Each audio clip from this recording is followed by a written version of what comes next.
Hello guys, welcome back to my channel where today I'm going to be talking about red eyeshadow palettes and the ones that I was considering when I was looking to buy one and then which one I finally ended up getting. I did film this eye look, but I'm not going to post it until after this video goes live. So once it's live, I'll link it in the description box. If you're new to my channel, hi, my name is Rachel. I'm a homeschooling stay-at-home mom. I love to play with colorful eyeshadow and I typically upload 3 videos a week, all eyeshadow related content. So I hope you'll consider liking and subscribing so that you don't miss any new videos. So what I'm going to do in today's video is scooch to the side a little bit. I'm going to show you a picture of the palettes that I was considering, and then I'm going to talk about their merits, what was drawing me to them, and why I decided not to get them. And then somewhere down the line, we'll talk about the one that I did end up getting, and I'll show it to you. So let's start with the Glam Icy Cherry palette. Now, this was one of the palettes I was considering because I wanted a red palette, right? The whole point of this video, this topic, is the red eyeshadow palette. And I like Glamlight's formula. I like their packaging generally, although I'm not a huge fan of food-themed eyeshadow palettes, but you know, that's their shtick, that's fine. This was actually kind of a cute collaboration, and I think they did a good job with the blue and the red monochromatic palettes. The reason that I didn't buy this cherry palette was because at the end of the day, I felt that compared to the other palettes I was considering, it was a little bit too monochromatic. Most of the red palettes you see are going to be red and pink, or red and purple, but there's actually not often a lot of the actual reds, and there might be 1 or 2 true reds, and then the other colors just are spin-offs of red, you know, pinks and purples and maybe even browns. But I wanted red. I mean, I can get a pink palette anywhere, I can get a purple palette anywhere. I really wanted as much red as I could grab, so I thought that the Icy palette was really cute, but the whole palette in itself is kind of mid-toned. There's nothing super light except for a light white shimmer, and that's it. And then there's nothing super dark. There is a dark matte in the bottom corner, but it's not even a very dark matte. It's still pretty mid-toned, leaning on the darker side of mid-toned, but still mid-toned. And I thought that this palette would kind of be a one-note wonder sort of thing. It's like you get the same look almost no matter what you do, although you could grab maybe the more pink side of the shades and get a pinkier look. There are some slight variations in the corals and peachy tones, but overall I thought it was a bit too monochromatic with not enough variety and depth options. So the Glamlight Icy Cherry palette is cute, but I decided not to get it because it was just a little bit too middle of the road. The red palette that I actually wanted for quite a while is the September Rose Still Pretty palette. I think that this one's quite nice. It's definitely not straight red. It has a lot of pinks and purples. It has some other colors too. There's a light color, there's like a gold shimmer, there's one shade that's a little bit more orangey. It's definitely not monochromatic. However, it does have a handful of red shades within the palette. I see 1, 2, 3 shades that just look straight up red with a variety of tones within the color red. There's one that looks like a cherry red, another one looks like a deep black cherry sort of burgundy color, and then on the other side from the first red one over here, we've got another red that looks to be more of a ruby. So you've got reds and there's a variety of reds. And then in the bottom corner, there's a red shimmer as well. And then this palette also, it has more shades, and I think that they did a good job complementing the red tones with some purples, yes, and some pinks, that orange, the gold. There's even more of a deep purpley black down there. So no, it's not monochromatic. It's not just red, but you do get a nice selection of reds and then other colors that also work with them.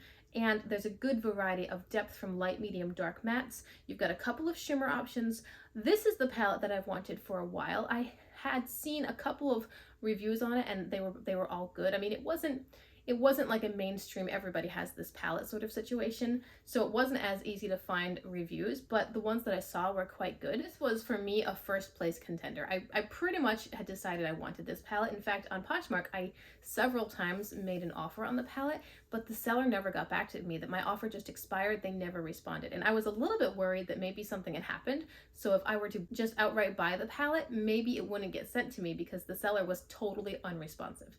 I could have bought it, of course, on September Rose website, but I prefer to get my palettes with a bit of a discount because we're on a budget and I'm usually working within my Poshmark or Mercari account balance, and so I don't want to pull money out of my bank account to get new palettes. I just want to use the money that's within the secondhand apps. So I did try to get this palette within those parameters and I was not successful, but this was definitely a first place contender. Let's talk about the Colourpop Cherry Crush palette. When this one came out, I was like, it's pink. It's pink, it's pink. There are almost no reds. I'm gonna find a picture of swatches because I struggle with Colourpop. Oftentimes I feel like their promotional photos don't actually match the shades in reality. So to find swatches from third parties is super helpful to see what the real colors are.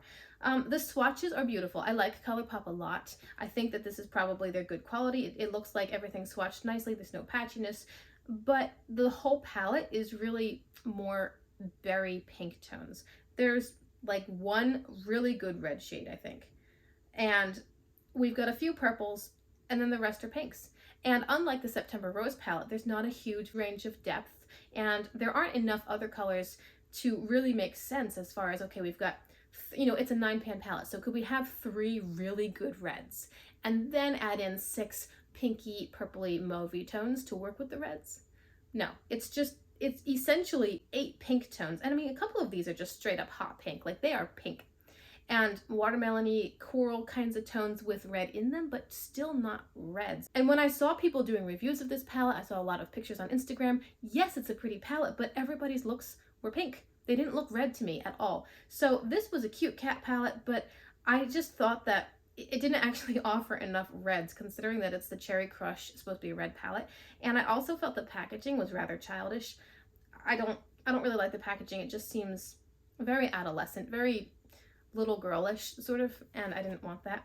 I have tried several of Colourpop's other palettes that are supposed to be red. I had the watermelon one, which I can't remember the name of, and I had Strawberry Shake. That one was supposed to be more pink. The watermelon was supposed to be red. I had that. It was more orangey reds, still not red. So I feel like Colourpop has not found their red palette yet.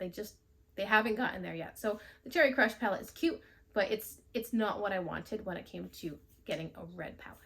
I also considered the Glamlight Red Velvet palette. I almost made an offer on one of these on Poshmark, but when I looked at the palette again, it's just, there's one red. There's one, and this is a smaller palette. So if you're going to talk about having, I mean, it's red velvet, right? Red velvet is basically, I think it's essentially chocolate cake with tons of red food coloring. I could be wrong about those details, but it's really, really red. And red velvet cake is a super dark, saturated red with a bit of brown because it's the food coloring added into the chocolate. So where is the brown? There's no brown here. There's no brown, there's no like red toned brown at all within this palette. It's got one red shade that seems like almost a fire engine red with a hint of pink, but I'll say it's red.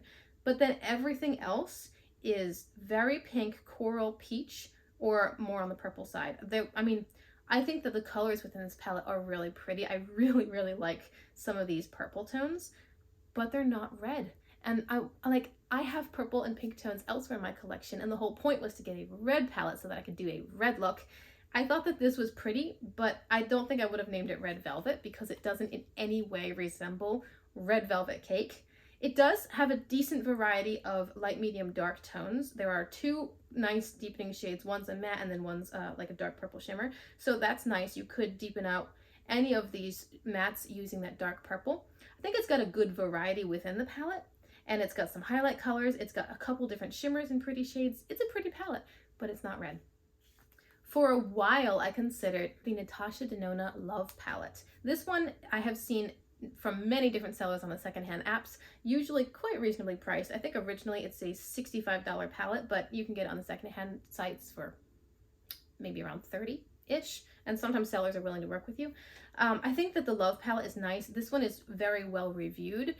A lot of people like it a lot, and I think it's a pretty palette. Overall, it's got a good variety of light, medium, dark. It's got shimmers, it's got mattes. It has a good variety of colors, but none of them are red. There might be 1 or 2 more red toned. Looks like the shade Heart is more red toned, and perhaps the shade Heartbeat as well is red with a bit of brown in it. That's what it looks like on my computer screen. Aside from that, we have some more neutral tones. We have some darker purples. There's what looks like a black in here, several light pinks, some more mauvey berry kinds of tones. It's more a raspberry kind of palette than a red palette. And I know it's not marketed as a red palette. This is the Love palette. I'm sure it came out around Valentine's Day.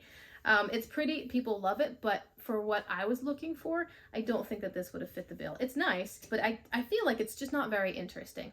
So I don't know. It's pretty, but it didn't quite fit the bill. I was also considering the Bhcosmetics Cherry on Top palette from the Sweet Shop collection. This was the other contender for first place. I thought that this one was really pretty. This had a nice variety. Within just 8 shadows, it goes light to dark pretty well. And the shimmers are a variety of a couple of pinks, one sort of more apricot color, and then a red shimmer. And I know that Bhcosmetics was really good quality. I know that the Sweet Shop collection was unanimously adored, and I already have 2 of the Sweet Shop palettes in my collection, so I thought, hey, if I could get this one, it would be a little bit more of the set. I'm not a completionist. I don't want to buy the entire set because there are 2 palettes within that collection that I'm not that interested in, but I know that the ones I have are great quality, and this would go well with them because they're the same brand, so they would work well together, build, blend, etc. So this was another one that I considered, and I think that it had a good range within just a few shadows. This one was also not one that I could get for a really good deal. When you saw it on the secondhand sites, most people had it listed for around $30, and I was waiting a while to see if I could get somebody to bring their price down a little bit and accept my offer that was lower than their asking price. I do think that this palette's really pretty, and it is the one that I ended up getting. Sorry, I wanted that to be more of a reveal, but I don't know if that worked. This is the Cherry on Top palette from Bhcosmetics Sweet Shop series. Let me show it to you in real life because sometimes the pictures are not as accurate. This is a really beautiful palette. The reasons that I was considering it are the reasons that I bought it, because it was first place contender with September Rose Still Pretty palette, and I couldn't get the seller to respond to me on that one, and I wasn't willing to wait for like a Black Friday sale. I just decided to go for this one because I knew that it would be amazing quality, and that was a little bit in question with a brand that was new to me. I didn't have personal experience with September Rose, so I didn't know if it was going to be great quality, but I did know that this would. I have several Bhcosmetics palettes. I have 2 others within this series. Amazing quality. It's their great formula. I liked the range. We go light to dark, so you could do a look with just this bottom row and get some really nice depth and tone. But then the shimmers as well. We have a red shimmer here, a bright pink shimmer, a peachy apricot kind of shimmer, and then more of a cotton candy kind of shimmer here, so light pink. So you can go all red. You could go red peachy, you could go pink red. There are a couple of options within just 8 shades, and I just knew that the quality would be great. It fits in beautifully with the other palettes in my collection, and I really don't have red shadows. I have the Wilderness palette from Beauty Bay, which has 2 red mattes and 1 red shimmer, and those are nice. I do like them, and those are a little bit more blue or yellow based reds, whereas these reds, the ones that I used on today's eyes, these are more pink tones. So basically when you blend out the shadow and fade it into nothing, you see what the undertones are. Within the Wilderness palette, there are 2 shades, Poppy and Raw. Raw is blue toned, and so you blend it out and you see a little bit of a hint of blue. Poppy is more orangey yellow based, so you blend it and you get a much lighter tone. These are pink based. So if you want pink based reds, this is a good option for you. Honestly, I think most reds are probably pink based because so many palettes pair reds with pinks. Now, this palette does not have a ton of shades, so it doesn't have as many color options as, for example, the September Rose palette, which had several reds and also purples and also pinks and also that pop of gold and a black. This doesn't have that because it's got many fewer shades, but for what it is and the quality and what I was looking for, it definitely fits the bill. This is the palette that I used for today's eye look. I did pair it with Blue Moon from Colourpop just on the lower lash line because I wanted to bring in a pop of blue to work with my shirt, but this is the palette I used. I think the result is beautiful. I think the shadows are great. They perform so well. It is exactly what I expected it to be, and I didn't get it for the $10 that I've got in my other 2 Sweet Shop palettes but I got it for $20, and it was a little higher than I wanted to pay, but I think it's worth it. So there you go. This is the red palette that I ended up getting. I'm quite happy with it. I hope you enjoyed this video. Maybe you played along and tried to guess as we went to figure out which palette I ended up with. I appreciate you hanging out with me and watching my video. Remember to like and subscribe if you want to see lots more content. I'm going on vacation pretty soon, but I've been pre-filming. Hopefully I'll be able to pretty well maintain my upload schedule while I'm away. And until I see you in my next video, I hope you have a lovely day. Bye!